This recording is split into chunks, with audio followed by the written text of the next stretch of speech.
competent, reliable, and trustworthy partner.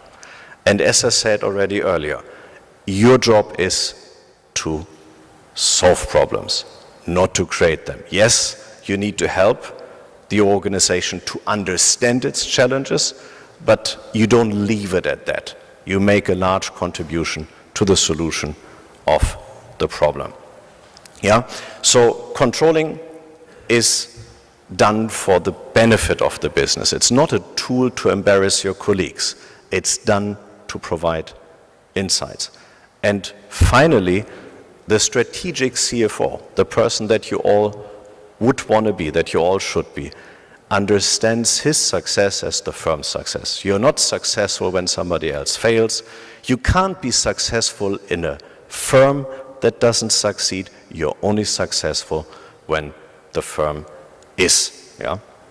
So, to summarize it, the traditional CFO, the scorekeeper, has focused on, well, recording, reporting, controlling, compliance, and the internal control system. The strategic CFO needs to do a lot more than that. He has to focus on creating value. He has to work together with his colleagues, drive the strategy of the company forward, use his insights to the benefit of the organization, and be a good partner on the executive team. So that's what I had to say.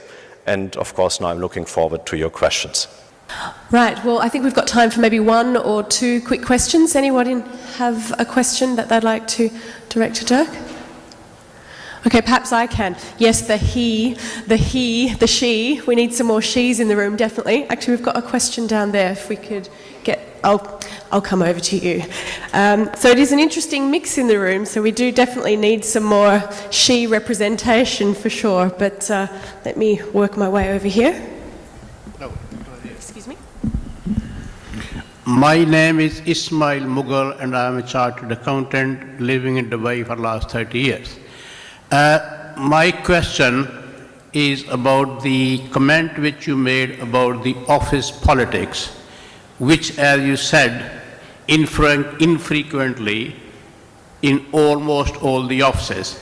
So how do you, as a CFO, go about it, either mitigating it or eliminating it or being a part of it? Well, yeah, no, thank you for that question.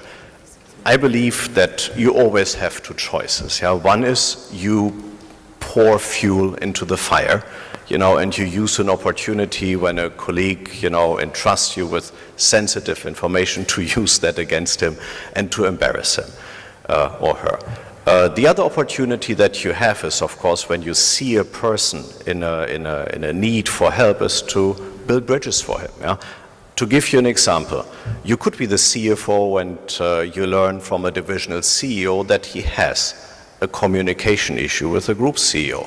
So he confides into you and he tells you that the group CEO just won't understand the direction into which he wants to drive the company.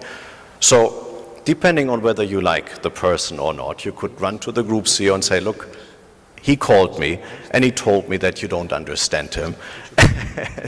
And quite obviously, if anything, that's less than helpful. Yeah? Or you could just as well, help that divisional CEO to better understand how he needs to repackage, how he needs to reword his strategy submission so that it is better understood by the group CEO and gets a fair chance to be considered. And that's just an example and a very straightforward one. But I find opportunities to do the one or to do the other every day. And I think that as a CFO, you should be not the only one, but you should definitely be the one person that always chooses, even if it's difficult, and even if the personal relationship with some of your fellow executives isn't always great, that always chooses the right side, which means to act in the best interest of the business. Okay, I think we've got time for one more quick question. Well, Kurt, here's a quick question. How do you differentiate between the strategic CFO and the strategic CIO? A lot of your comments would overlap, and in our obviously digital age, this I think would be important. Sure. Now, I think that naturally the CFO needs to be very IT savvy. Yeah, so whether the IT manager, the CIO reports into the CFO or not, the CFO is probably the single most important customer of the IT department if he does his job well. So he influences his own information requirements, but he definitely also has a large impact on the information requirements communicated by the businesses.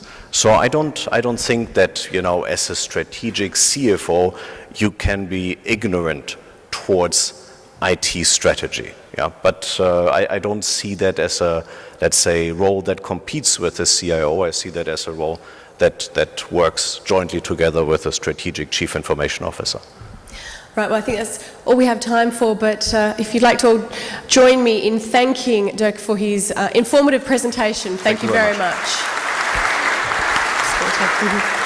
I'd also like to invite you to take a tea break. We'll be exiting through the door over here on your left. And while we're taking that tea break, I'd like to invite the committee members for ICAP Pakistan. Distribution.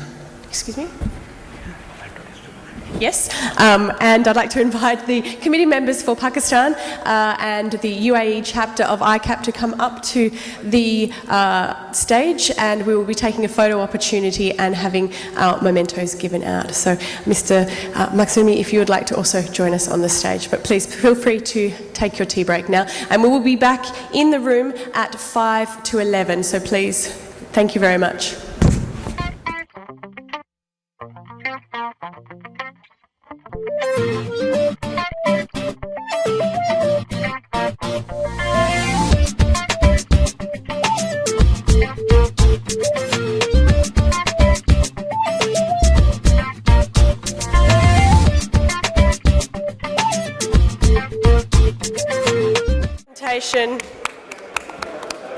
Okay.